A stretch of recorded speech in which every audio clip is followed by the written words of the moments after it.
পালাই যাইতেছে, আমার দেখলেও পলাই যায়, ও পালায় না, ও দৌড় মারছে। এই দাঁড়া দাঁড়া দাঁড়া দাঁড়া,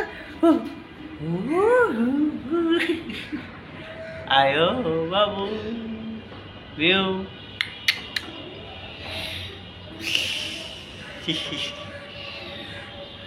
দেখ তো ভাই, এখন বেঁচে কিনা আজকে মোটামুটি আমার ভালো হইতেছে আলহামদুলিল্লাহ। আজকে বেঁচে কিনা মোটামুটি ভালোর দিকে যাচ্ছে। তো গতকালকে অনেক খারাপ হয়েছে, বাট 10টার দিকে রাত্রেবেলা এটা উঠে গেছে। তো আজকে সরষের তেল বড় একটা 5 লিটারের তেল উঠে, যেখানে যে 2টা দেখতে পাইতেছেন ওইখানে একটা আসছিল 5 লিটার একটা তেল আমি বিক্রি করছি। তো যে কাস্টমারটা আসছিল সে প্রথম নতুন নিচে নেওয়ার পরে সে বললো যে ভাই ভালো হয়েছে। হ্যাঁ, আজকে হলুদ মরিচও এখানে দেখতেছেন আধা কেজির প্যাকেট ছিল 3টা। তো আমরা বিক্রি করছি 60টার মতো প্যাকেট।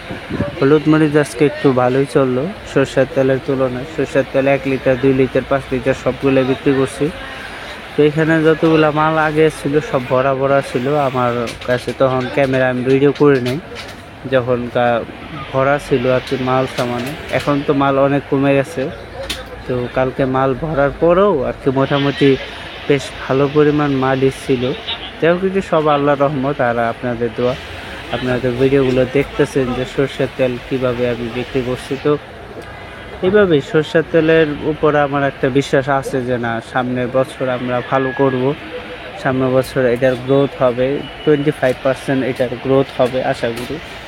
কারণ এখন তো বিশ্বাস করা যাইতেছে না যে কেমন হবে সামনের প্রেডিকশন।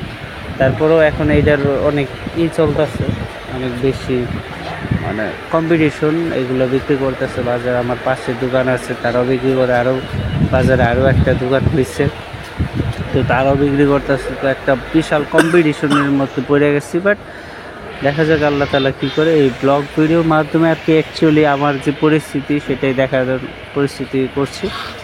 সো এইটাই হচ্ছে কথা। যাই হোক, আপনারা ভালো থাকবেন, সামনের ব্লগটা দেখার চেষ্টা করবেন। সে পর্যন্ত আজকে বিদায় নিচ্ছি, ধন্যবাদ।